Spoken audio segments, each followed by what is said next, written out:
Hello, everyone.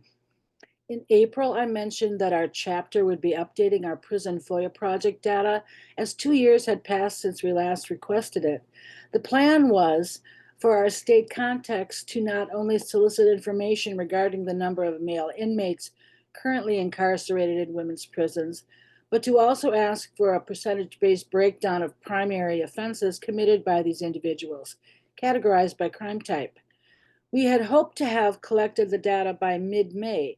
However, we have hit a snag, with multiple state prison officials denying our FOIA requests and instead responding with a disclaimer along the lines of, "We do not have any records responsive to your request because the records do not exist, and we are not required to create a new record."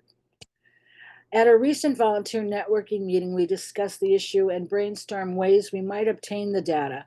Hopefully, we will ultimately be successful. Moving on, while WDI USA's FOIA project focuses, excuse me, on state prisons, since 2021, Keep Prison Single Sex USA has been filing Freedom of Information Act requests with the U.S. Bureau of Prisons in order to obtain data on the federal inmate population. In late January, the organization requested the final transgender inmate report of the Biden administration, which it received on May 22nd.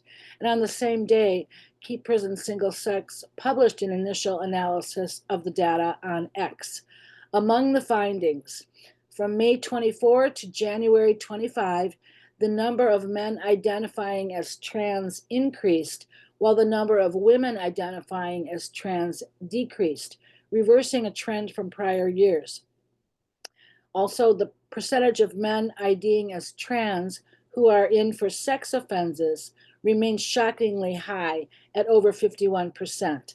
This is almost 4 times as high as the general BOP population. The latest report is available in full on the Keep Prison Single Sex website.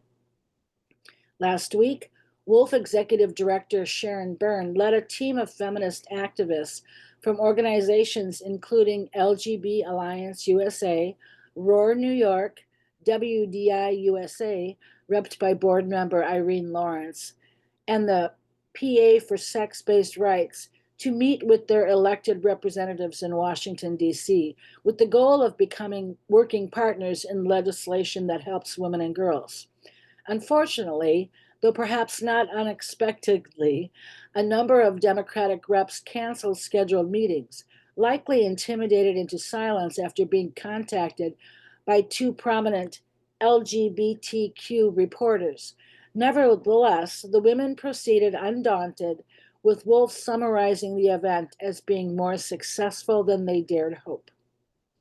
In an op-ed published in The Hill today, titled, "With Their Trans Stance, Democrats Are Pushing Women Right Out of Their Party," Kerri references one particularly egregious meeting with Senator John Fetterman's chief of staff, who reportedly mocked a rape survivor and accused the women of lying about the importance of female-only spaces. When they told him that women are leaving the party over such treatment, he reportedly responded, "Good, leave, go." Then he threw them out of his office.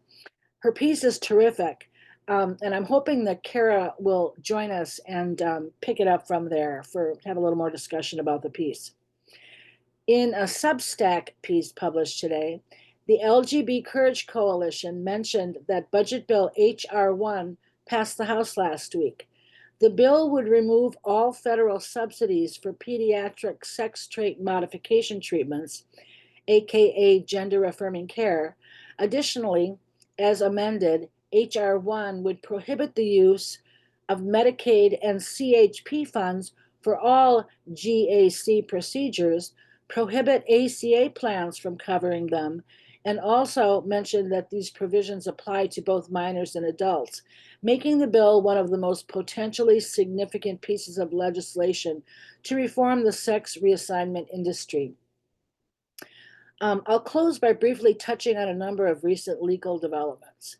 On May 19th, Awake, Illinois filed a federal civil rights complaint against a school district in Naperville, Illinois, for violations contravening Title IX, alleging that for at least the 2025 spring track season, a male student was permitted to participate in and compete on the girls' seventh grade track team, and that at the Naper Prairie conferences meet in May, he secured wins across several competitions, eviscerating the equal opportunity of the participating girls. Also on May 19th, Defending Education, Colorado Parent Advocacy Network, Protect Kids Colorado, Do No Harm, and Dr. Travis Morrell filed a federal lawsuit challenging Colorado HB 25-1312, which was signed into law by Governor Paulus on the 16th, asserting violations of the First and 14th Amendments to the Constitution. And finally, on May 20th, the ADF filed a lawsuit on behalf of Female Athletes United against several Minnesota agencies, including the Minnesota State High School League, alleging that their policies allowing males to compete in female sports violates Title IX and undermines fairness and safety for female athletes. And that's all I have today. Thank you.